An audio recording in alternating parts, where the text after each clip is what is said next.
नमस्कार, स्वागत आप हरियाणा न्यूज 24 पर। मैं हूं प्रिंस लांबा। हरियाणा प्रदेश के अंदर इन दिनों वैसे तो हर सरकारी महकमे में हड़कंप मचा हुआ है, लेकिन बात की जाए राजस्व विभाग की, रेवेन्यू डिपार्टमेंट की, जो इन दिनों भ्रष्टाचार के मामले में सबसे आगे निकल चुका है। और एक और ऐसा भ्रष्टाचार का ही मामला सामने आया है, उजागर हुआ है। भ्रष्टाचार के एक और मामले का खुलासा हुआ है जिसने पूरे राजस्व विभाग में खलबली मचा दी है, हड़कंप मचा दिया है। आपको बता दें कि मामला हरियाणा प्रदेश के पंचकुला जिले के अंतर्गत आने वाली रायपुर रानी तहसील से जुड़ा हुआ है, जहां पर एक तहसीलदार विक्रम सिंगला के द्वारा 17 एकड़ जमीन की ऐसी रजिस्ट्री कर दी गई, जिसके बाद से ही पूरे हरियाणा प्रदेश में इस मामले की चर्चा चल रही है। और ना केवल चर्चा, बल्कि इस मामले से जुड़े हुए तहसीलदार को तो कुछ दिन पहले ही एसीबी के द्वारा गिरफ्तार कर लिया गया था, लेकिन अब कुछ और अन्य लोगों की, कुछ और बड़े अधिकारियों की इस मामले में संदिग्ध भूमिका बताई जा रही है, जो कि इस मामले में फंस भी सकते हैं। फिलहाल आरोपों के अंदर घिरे हुए हैं। अब यह पूरा मामला क्या है, आपको विस्तार से बताते हैं। बता दें कि एक रेवेन्यू अधिकारी के करीबी द्वारा 17 एकड़ जमीन 1 करोड़ रुपए में खरीदी गई और उसे महज ही 21 दिन के अंदर 5.8 करोड़ रुपए में बेचकर भारी मुनाफा कमाया गया है। अनेक मीडिया रिपोर्ट्स के अनुसार यह जमीन पर्ल्स ग्रुप की है। हैरानी की बात यह है कि सुप्रीम कोर्ट द्वारा पर्ल्स ग्रुप से जुड़ी संपत्तियों पर सटे लगाने के बावजूद इस जमीन की खरीदी और बिक्री हुई है। इस मामले में कार्रवाई करते हुए Haryana state vigilance and anti corruption bureau ने रायपुर रानी तहसील के तहसीलदार विक्रम सिंगला को गिरफ्तार कर लिया था और पिछले कुछ दिन से उनसे लगातार पूछताछ चल रही थी। आपको बता दें कि इसी मामले को लेकर जहां एंटी करप्शन ब्यूरो ने तहसीलदार विक्रम सिंगला को गिरफ्तार किया था, वहीं कोर्ट में पेश करके 5 दिन का रिमांड भी मांगा था। और 5 दिन का रिमांड पूरा होने के बाद 2 दिन का अतिरिक्त रिमांड भी एक बार फिर कोर्ट में पेश करके विक्रम सिंगला का एसीबी के द्वारा लिया जा चुका है, ताकि इस मामले में और गहनता से जांच की जा सके। क्योंकि एसीबी का कहना है, कोर्ट के अंदर जो एसीबी के वकील के द्वारा दलील पेश की गई, उसमें यह बताया गया है कि यह मामला सिर्फ एक रजिस्ट्री से जुड़ा नहीं है, बल्कि ऐसी 4-5 और भी अन्य रजिस्ट्रियां हैं जो संदिग्ध पाई गई हैं, जो इसी तरीके के धोखाधड़ी के से जुड़े मामलों से संबंधित हैं और उनके अंदर जिस भी तरीके से काम किया गया है वो संदिग्ध है। और इसी की विस्तृत जांच के लिए, इसी की विस्तृत पूछताछ के लिए विक्रम सिंगला की और रिमांड चाहिए और उसी के तहत कोर्ट द्वारा भी 2 दिन की अतिरिक्त रिमांड एसीबी को दे दी गई है। अब खास बात यह है कि इस मामले में ना केवल तहसीलदार, बल्कि इस मामले में एक अन्य district revenue officer Joginder Sharma का भी नाम आया है, क्योंकि यह जो 17 एकड़ जमीन खरीदी गई थी वो इस डीआरओ यानी कि district revenue officer Joginder Sharma के ही एक करीबी के द्वारा खरीदी गई थी, जो रिश्ते में इनका भाई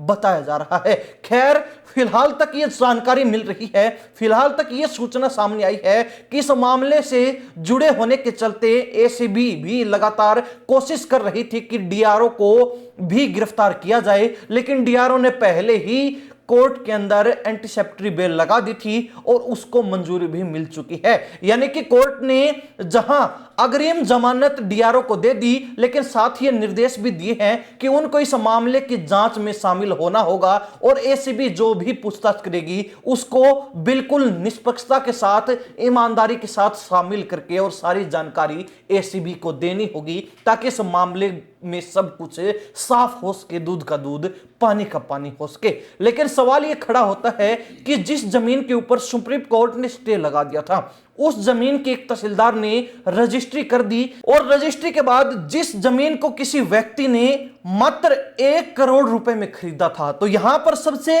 पहले तो यही कहीं ना कहीं गड़बड़ झाला नजर आ जाता है कि 17 एकड़ जमीन 1 करोड़ रुपए में कैसे मिल सकती है। लेकिन फिर उसी जमीन को मात्र 21 दिन के अंदर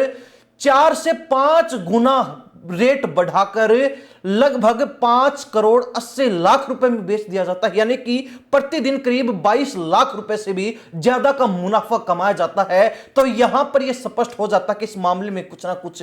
काला जरूर है, यह मामला कहीं ना कहीं गड़बड़ा जरूर रहा है। और इसके बाद जब पूछताछ की जाती है, जब तहसीलदार को गिरफ्तार किया जाता है, तो एसीबी को तहसीलदार द्वारा यह कहा जाता है कि उनको जो है इस जमीन की रजिस्ट्री करने के लिए एसडीएम से लेटर मिला था, लेकिन एसडीएम ने इन तमाम बातों को नकार दिया और एसडीएम ने यह बात कही कि उन्होंने कोई भी पर्ल ग्रुप की जमीन की रजिस्ट्री से जुड़ा लेटर तहसीलदार को नहीं भेजा था, बल्कि उस लेटर के ऊपर फर्जी हस्ताक्षर किए गए हैं। इस जमीन की रजिस्ट्री के मामले से एसडीएम का कोई लेना देना नहीं है, यह खुद एसडीएम ने इनकारा है, नकार दिया है। इसके बाद तहसीलदार के ऊपर एक और जालसाजी का या फिर यूं कहें कि फर्जी हस्ताक्षर करने का केस दर्ज कर लिया गया है, यानी कि एक तरीके से यह मामला पेचीदा होता जा रहा है और भी गंभीर बनता जा रहा है। खैर, दूसरी तरफ हरियाणा प्रदेश में पिछले कुछ दिनों से तहसीलदार, नायब तहसीलदार यानी कि हरियाणा रेवेन्यू ऑफिसर्स की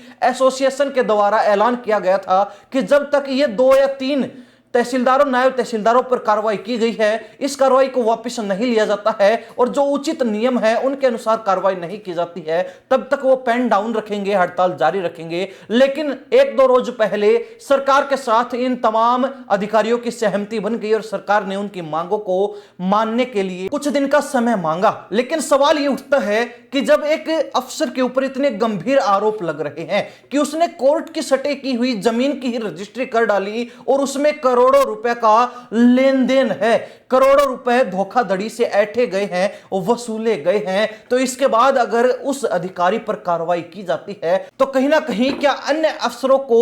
ऐसे अफसर का साथ देना चाहिए, सरकार पर दबाव बनाकर कार्रवाई वापस करने का प्रेशर बनाना चाहिए या फिर नहीं? यह कहीं ना कहीं सीधे सीधे तमाम अफसरों की ईमानदारी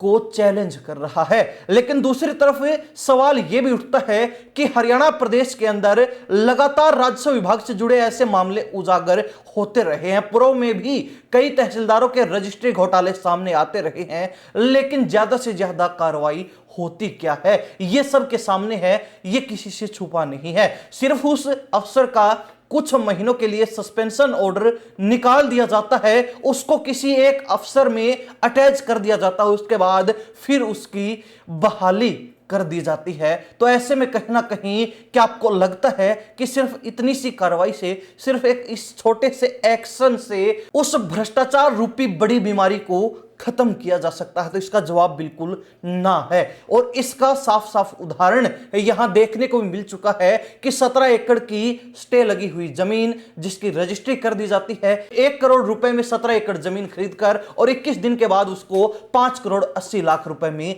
बेच भी दिया जाता है। तो कैसे जो है सटे लगी हुई जमीनों को ही रजिस्ट्री करके और वहां से मोटा मुनाफा गैर कानूनी तरीके से लिया जा रहा है, कमाया जा रहा है। हालांकि 17 एकड़ जमीन की खरीदी बिक्री के मामले में अब कहीं ना कहीं एक और बड़ा मोड़ यहां भी आ चुका है कि इस रजिस्ट्री के अलावा इस तहसीलदार यानी कि विक्रम सिंगला के द्वारा कुछ अन्य 3-4 रजिस्ट्रियां और की गई थी जो संदिग्ध पाई गई हैं। तो ऐसे में उसका भी पूरा विस्तृत रिकॉर्ड, विस्तृत खाका कमिश्नर अंबाला के द्वारा मांग लिया गया है और कमिश्नर ने पंचकुला डीसी को निर्देश दे दिए हैं कि इन रजिस्ट्रियों से जुड़ी पूरी जानकारी उनके पास पहुंच जानी चाहिए, जिसके बाद यह स्पष्ट हो पाएगा कि सिर्फ एक रजिस्ट्री में ही गड़बड़ी हुई है या फिर अन्य रजिस्ट्रियां भी इसी तरीके से गैर कानूनी तरीके से मुनाफा कमाने के लिए की गई हैं। और अगर ऐसा पाया जाता है तो कहीं ना कहीं विक्रम सिंगला की मुश्किलें कम होने की बजाय और बढ़ सकती है, मामला और भी पेचीदा, संजीदा और गंभीर हो सकता है। खैर, यहां पर एक खास बात यह भी है कि 5 करोड़ 80 लाख रुपए में 17 एकड़ जमीन 4 लोगों को बेची गई है। अब उन चारों खरीदारों को लेकर भी एसीबी सक्रिय हो चुकी है और लगातार यह जानने की कोशिश की जा रही है कि वो जमीन खरीदी किसने है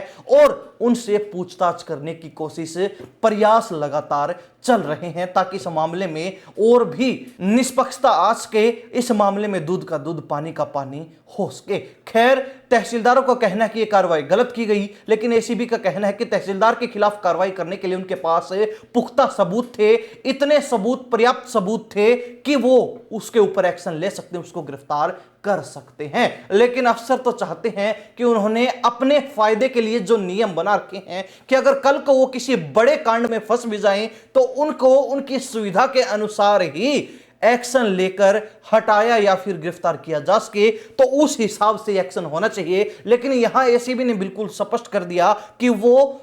इन अफसरों द्वारा ही बनाए गए नियमों का पालन नहीं करेंगे ताकि उनको फायदा मिले और एसीबी चक्कर काटती रहे, बल्कि वो जो है अपने पर्याप्त सबूतों के आधार पर एक्शन लेंगे और अपने नियमों के अनुसार, अपनी कार्यशैली के अनुसार काम करेंगे। खैर, मामला फिलहाल कोर्ट में है और इसमें क्या कुछ निकलकर सामने आता है वो विचाराधीन है। लेकिन हरियाणा प्रदेश की जनता अपनी क्या राय रखती है कमेंट के माध्यम से जरूर लिखिए। इन्हीं सब बातों के साथ मैं प्रिंस लांबा, हरियाणा न्यूज़ 24। नमस्कार, जय हिंद।